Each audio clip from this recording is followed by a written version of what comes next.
hoje aos 96 anos a Rainha Elizabeth II no castelo de Balmoral, na Escócia. O anúncio foi feito por volta das 2 da tarde pela família real britânica nas redes sociais. Elizabeth nasceu em Londres em 21 de abril de 1926 e era filha de Albert Frederick Arthur George e de Lady Elizabeth Bowes-Lyon. Pela manhã, o Palácio de Buckingham informou em comunicado que a monarca estava sob supervisão médica, sem dar detalhes do seu estado de saúde. Todos os filhos da rainha, assim como os príncipes William e Harry, precisaram cancelar seus compromissos e foram para o Palácio de Balmoral antes do anúncio oficial de sua morte. O último ato da rainha em vida foi a mensagem ao Brasil pela comemoração do bicentenário da independência. E a gente começa o programa de hoje trazendo para você a análise da Ana Paula Henkel, que está aqui com a gente no nosso estúdio em São Paulo. Uma notícia que pegou o mundo de surpresa hoje, né, Ana? E que deixa tristes a todos nós, né? Uma perda que a gente vai sentindo ainda, né, Ana? Boa noite. Boa noite, Vitor. Boa noite aos companheiros, parceiros de bancada. Boa noite à nossa audiência maravilhosa. Eu estava vendo aqui, Vitor, tudo que números da Rainha Elizabeth, e é impressionante, né? Um legado aí, um reinado de 70 anos, 15 primeiro-ministros, né, britânicos, 6 papas, 22 Olimpíadas, pandemia de sarampo, malária, gripe suína, Covid, Segunda Guerra Mundial, Guerra Fria, Guerra do Vietnã, a própria corrida espacial, a criação e a queda do Muro de Berlim. E o mundo respeitava muito, né? Não apenas os britânicos, mas o mundo respeitava bastante uma rainha que era considerada que tinha uma proximidade, uma ligação muito grande com o povo britânico. É uma figura praticamente unânime no país, muito querida, a família real muito querida, soube utilizar o seu poder de maneira equilibrada, né? Uma postura de estadista, e trabalhou com nomes aí que permeiam, né, nossa imaginação e também os livros de história, assim como várias séries, como The Crown, por exemplo, como Winston Churchill, a própria Margaret Thatcher, o Tony Blair. E uma postura de liderança mundial também, Vitor, durante muitas décadas, de uma maneira apartidária.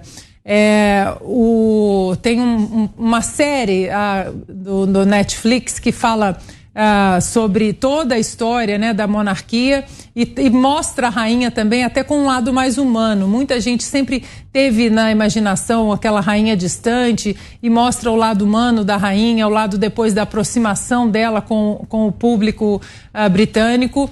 Sem dúvida nenhuma, uma rainha que foi firme na defesa das tradições, do conservadorismo também, da família, da fé cristã. E hoje o mundo está aí chorando. Acho que ainda vamos falar muito nos próximos dias sobre a morte da rainha. E a pergunta que fica também, né? Agora o mundo vai começar a questionar se o já rei Charles, ele vai conseguir segurar aí com mãos firmes o legado que a mãe deixou. E daqui a pouquinho os nossos comentaristas vão falar também, claro, sobre a morte da Rainha Elizabeth II, mas antes a gente traz aqui para a conversa também o jornalista Luiz Kawaguchi, parceiro nosso aqui da Jovem Pan, que vai falar um pouquinho mais para a gente também. Boa noite, Kawaguchi. Boa noite, telespectadores. Boa noite, Ana Paula. É sempre uma honra estar aqui com vocês. Ô, Kawaguchi, como é que foi preparado esse momento? A gente sabe que já há um protocolo estabelecido, né? Não de agora, já de há muitos anos, a realeza britânica já tinha todo um cerimonial previsto para o dia do falecimento, da confirmação da morte da Rainha Elizabeth II. O que prevê esse cerimonial que já estava desenhado e quais passos já aconteceram, o que já foi feito, o que é que ainda vai acontecer nos próximos dias? Queria que você detalhasse esse processo todo para a gente. Exatamente, Vitor. Tem muitas peculiaridades. Esse fato ele vem sendo tratado lá no Reino Unido como o fato mais importante desde a Segunda Guerra Mundial. Vem sendo tratado pelos políticos, pela imprensa, com toda essa importância. Então é uma coisa para a qual os britânicos, eles são realistas, eles já estavam se preparando para isso há anos, talvez até há décadas. Eu, quando trabalhei no Reino Unido para a BBC, eu lembro que era comum, todo ano a gente tinha um treinamento para se acontecesse um falecimento na família real. E aí podia ser a Rainha Elizabeth II, o Philip, o rei Charles ou o próprio William. E é um protocolo muito importante. E isso reflete até a questão do tradicionalismo, a questão da estabilidade da monarquia britânica. Essa é a imagem que eles querem passar. Para se ter uma ideia, a primeira coisa que a gente tem que falar é que o reino, a coroa britânica, ela não fica vaga. Então, a partir do momento em que a rainha Elizabeth II morreu hoje, automaticamente o príncipe Charles passou a ser o rei Charles. O trono britânico não fica vago, não tem que esperar uma coroação, não tem que esperar uma cerimônia formal. Ele já é o rei. Mas o que vai acontecer daqui para frente? Amanhã deve acontecer, ele está no castelo de Balmoral, na Escócia, ele deve voltar para Londres, deve haver uma comunicação formal para ele, mas a coroação não vai acontecer agora. Aliás, pode durar meses até a coroação oficial do rei Charles III. O que vai acontecer vai ser um processo de cerimônias fúnebres. O funeral da rainha Elizabeth II ele deve acontecer em mais ou menos 10 dias. Até lá vai acontecer uma série de celebrações, uma série de cerimônias públicas para que o povo britânico consiga se despedir da rainha mais longeva que eles já tiveram. A gente lembra que a maioria dessas pessoas, dos cidadãos britânicos, só conhecem a rainha Elizabeth II. Ninguém pegou uma pequena parte aí da sociedade pegou o reinado do rei George VI. Então, isso abala profundamente a sociedade britânica. Também deve haver a chegada de chefes de Estado do mundo inteiro para esse funeral. Então a gente não deve ver o enterro da rainha, pelo menos aí deve durar mais de 10 dias todo esse processo, e só depois disso que vai se começar a falar da coroação do rei Charles III. E o que a gente pode frisar em cima disso, Vitor, é principalmente um exemplo de monarquia constitucional. Se a gente pensar no poder aí da rainha, todo mundo fala, a rainha é uma rainha da Inglaterra, ela não tem poder nenhum. Na prática não é isso. É que a rainha Elizabeth, ela decidiu não exercer o seu poder, tanto para um lado, para o Partido Trabalhista ou para o Partido Conservador, ela se manteve neutra durante esses 70 anos de reinado, exceto na crise de Suez, quando ela teve que entrar na política e indicar um primeiro-ministro, porque o parlamento não conseguiu chegar a um entendimento. Então esse é o legado que ela deixa, um exemplo para o mundo de monarquia constitucional que funcionou por 70 anos. José Maria Trindade, Carl Gucci está na escuta, pode fazer sua pergunta também. Salve, Zé, boa noite. É um dia realmente triste, é um símbolo, né? Muito boa noite, meu caro Vitor, boa noite, colegas de bancada aqui.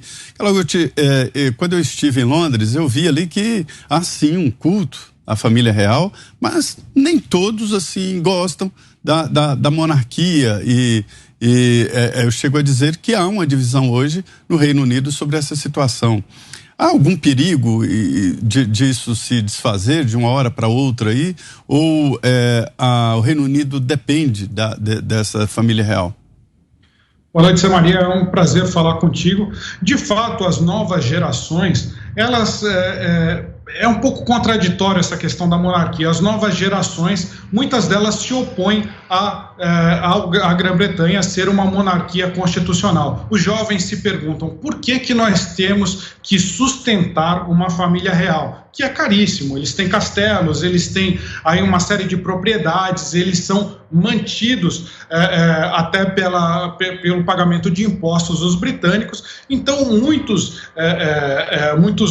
dos cidadãos britânicos, eles se questionam, muitos deles ligados aí a alas mais liberais, aí de pensamento mais liberal, falam por que nós temos que pagar por tudo isso? Então, sim, pode ser questionado novamente, pode ser aí uma oportunidade para os críticos da monarquia eles virem questionar aí qual que é a relevância de se manter aí no século XXI uma família real. Por outro lado, a família real é vista como principalmente a Rainha Elizabeth II, ela era a personificação do senso do dever, ou seja, ela era a personificação da tradição. Então, em um mundo muito conturbado, as pessoas tendem a olhar para não pela tradição, mas para estabilidade. E dificilmente a gente vai conseguir pensar numa instituição tão estável quanto a monarquia britânica. Então é um símbolo nacional, ela é um símbolo nacional, é um símbolo de união para os britânicos. Mas a gente pensando agora, Zé Maria, o novo rei já é Charles III, e ele se envolveu em uma série de controvérsias, ele não é tão popular quanto a Rainha Elizabeth II. Por exemplo, ele se divorciou da princesa Diana, isso em 1997, em 1996, aliás, eles se separaram. Logo em 1997, a princesa Diana morreu em um acidente de carro. Isso diminuiu muito a popularidade do rei Charles. Depois, a sua vontade de se unir com a Camilla Parker, muitos aí especularam, muitos tabloides britânicos especularam de que ele não amava Diana, que ele sempre amou Camilla Parker. Isso enfraqueceu um pouco a imagem dele, assim como pautas que ele defendia aí pautas que ele era considerado uma figura muito controversa na cena diplomática. Ele não era, às vezes tomava posições, ou seja, ele tomava um lado não tinha essa neutralidade esperada de um membro da família real. Ele defendeu, por exemplo, causas de meio ambiente que algumas pessoas não viram como muito adequadas. Ele foi crítico a diversos outros chefes de Estado. Então, ele falava como que a sociedade britânica se perguntava como que um cidadão como esse pode se tornar o rei. Mas a gente tem que lembrar que, como eu falei, monarquia britânica é um sinônimo de estabilidade. Então, você ter um processo aí de abdicação do novo rei é uma coisa que apavora a coroa britânica e também muitos segmentos do governo e da sociedade hoje em dia. E daqui a pouquinho, claro, a gente vai trazer para você outras notícias também dessa quinta. A gente fala da política aqui no Brasil, das eleições, enfim, outros temas que a gente vai tratar ao longo dessa edição de Os Pingos nos Is. Mas agora a gente segue aqui na nossa conversa com o jornalista Luiz Kawaguchi. Uma pergunta agora do Guilherme Fiuza. Boa noite, Fiuza. Boa noite, Vitor. Boa noite, Kawaguchi. Boa noite a todos. Pois é, Kawaguchi, exatamente nessa linha que você estava falando, né? O príncipe Charles, que agora vira rei. Ou seja, a coroa britânica perde, né, uma monarca carismática e ganha um rei sem carisma. E, além de sem carisma, ele, de fato, é praticamente uma pessoa que mal revela a sua personalidade. Houve até uma época que se especulava que ele nem assumiria o trono. Quando Elizabeth II morresse, que ele passaria direto para o príncipe William. Ou seja, é uma figura realmente bastante lateral, né, na história da monarquia. Além disso tudo que você falou, ele é uma pessoa que adere a causas espetaculosas, enfim, não se parece muito com o rei, né? Aconteceu também, mais ou menos recentemente, aquela saída, né, do príncipe Harry, né? Ele tinha se casado e resolveu deixar a corte, né, ir para os Estados Unidos, o filho mais novo do príncipe Charles, né? Esse conjunto de situações, né, esse conjunto de características que envolvem o novo rei, você acha que modifica o regime, enfraquece o regime de alguma maneira? Fiuza, eu concordo contigo, ele é uma figura altamente polêmica, ele já causou diversas saias justas aí para o governo britânico com as suas declarações, até defendendo causas como você mencionou, ou até defendendo figuras, ou defendendo ou criticando figuras públicas aí internacionais. Mas uma coisa que a gente tem que lembrar é aquela questão, vamos fazer um paralelo com as democracias, os processos democráticos liberais.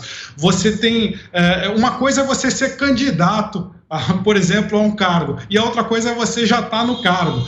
como, por exemplo, a premier britânica, a Liz Truss, ela fez uma série de promessas que iam muito contrário ao que ela tinha, a sua história como política, mas agora que ela está no cargo, ela tem que cair na real, ver o que realmente é possível realizar. Eu acho que no caso do rei Charles III é similar. Enquanto ele não tinha esse ônus de ser o rei, ele podia dar essas declarações. Mas agora que ele é o rei, eu imagino que as falas dele serão muito mais comedidas. Ele vai tentar assumir, como sua mãe, a postura de chefe de Estado. A gente lembra que a própria rainha Elizabeth II, ela não imaginava no início que ela seria rainha. Então a vida, quando você está fora, ou quando a sucessão é uma possibilidade distante, é muito diferente de que quando você de fato se torna o monarca, se torna o rei do Reino Unido. Então eu acho que talvez a postura do Charles se mude. E falando um pouco sobre essas regras de como passa o poder, como você mencionou, Fiuza, de fato houve uma especulação que o próprio Charles poderia abdicar em nome do príncipe William. Cogitou-se até da rainha Elizabeth II abdicar em vida, o príncipe, como o trono não fica vago, o príncipe Charles se tornaria automaticamente o rei e abdicaria em nome do William. Só que isso não aconteceu. Isso foi motivado por um medo da própria Elizabeth II de como que o seu filho Charles se comportaria no trono. Mas, na prática, o que aconteceu foi que a coroa britânica resolveu evitar esse tipo de desgaste, evitar esse tipo de escândalo. Então, tudo leva a crer que, pela história da monarquia britânica, eles continuem tentando evitar esse tipo de situação. Ok, ouvimos aqui os Pingos nos Is o jornalista Luiz Calgucci. Valeu, Calgucci, obrigado mais uma vez pela presença aqui com a gente. Uma boa noite, até a próxima. Boa noite. E a gente recebe a partir de agora também o jornalista Ivan Kleber, ele que está lá em Londres, está em frente ao Palácio de Buckingham, é isso? O Ivan está em Londres e mais cedo esteve lá no Palácio de Buckingham. É isso, Ivan? Como é que está a situação por aí? Que informações você tem pra gente? Boa noite. Boa noite, Vitor. Boa noite aos colegas da bancada e também à grande audiência do programa Os Pingos nos Is. Isso mesmo, eu passei a tarde toda em frente ao Palácio de Buckingham, aproximadamente umas 5, 6 horas, e quando saiu a notícia oficial, eu já estava em casa, até porque as condições ali para trabalhar, a internet ia ficar um pouco complicado. Amanhã eu volto para lá, sábado, domingo, mas realmente não poderia ser diferente, o clima é de luto, você não vê um carro passando na rua, bandeiras a meio mastro em todas as repartições, e realmente pegou de surpresa a rainha que empossou a Liz Truss a terça-feira agora, ela cumpriu o dever dela, não é, até o último momento, e como você lembrou no início aqui do programa de hoje, quis o destino que talvez a última ação dela como chefe de Estado do Reino Unido tenha sido mandar uma saudação especial ao presidente Bolsonaro, chefe de Estado do Brasil, e ao povo brasileiro pelos 200 anos de independência. Acaba entrando para a história esse momento, Vitor. Ivan, peço que você continue com a gente, mas agora eu vou dar as boas-vindas também a Augusto Nunes, que já está aqui com a gente. E claro que a gente quer te ouvir, Augusto, sobre essa perda, a morte da rainha Elizabeth II. Que lembranças ficam? Boa noite, Augusto. Boa noite, grande Vitor, minha querida parceira Ana Paula, meus colegas, boa noite aos colegas de bancada. Eu vou ser breve, e boa noite a quem nos acompanha. Eu vou ser breve, né? Ela teve uma vida de cinema, né? Quem é que não queria ter a vida da Elizabeth II? Ver o que ela viu, viver o que ela viveu, tá? E é muito interessante, assim, né? O Brasil entrou na história dela, aí como talvez tenha entrado como último ato dela, né? O cumprimentos pela independência, pelo bicentenário da independência brasileira. Eu acho que ela garantiu a unidade do povo britânico, é esse o papel do monarca principal. O Brasil deve ao período imperial, em boa parte, a unidade nacional, que eu acho o maior milagre brasileiro, né? Essa união de regiões aí tão diferentes dos costumes, da música, da comida. Então, diferenças menores justificaram a separação de países da América. Talvez haja mais diferenças culturais entre o gaúcho e o cearense do que entre o equatoriano e o peruano. Então ela cumpriu esse papel de unir até onde é possível o povo britânico e, sobretudo, é preciso ensinar aí ao Lula, antes que ele faça mais uma bobagem, como é que funcionam as coisas no regime, no parlamentarismo monárquico, né?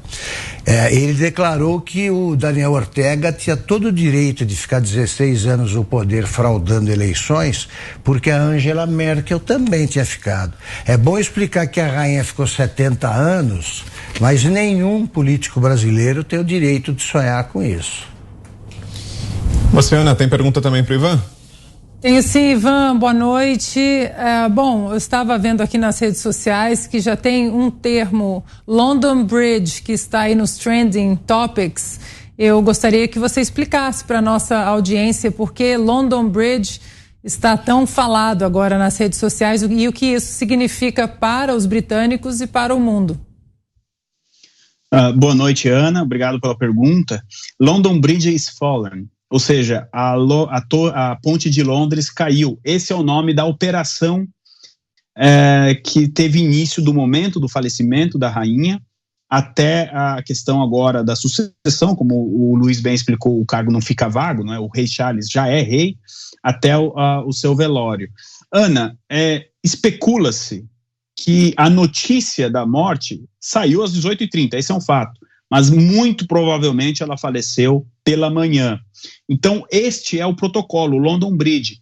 Naquele momento, a família foi comunicada, a primeira-ministra Liz Truss foi comunicada, e mais, poucas pessoas sabem, mas a Rainha Elizabeth era chefe de Estado de outros 14 países pertencentes à Commonwealth, por exemplo, Canadá e Austrália. Agora, o Canadá tem como chefe de Estado o Rei Charles. Então, estes chefes de Estado muito provavelmente foram informados, a emissora oficial, a BBC, muito provavelmente também foi informada, e eles acabaram deixando duas pistas de que o protocolo estava sendo colocado em prática. A primeira foi os apresentadores da BBC, aqui na Inglaterra, trabalhando já em preto, né, com a cor preta, simbolizando o luto.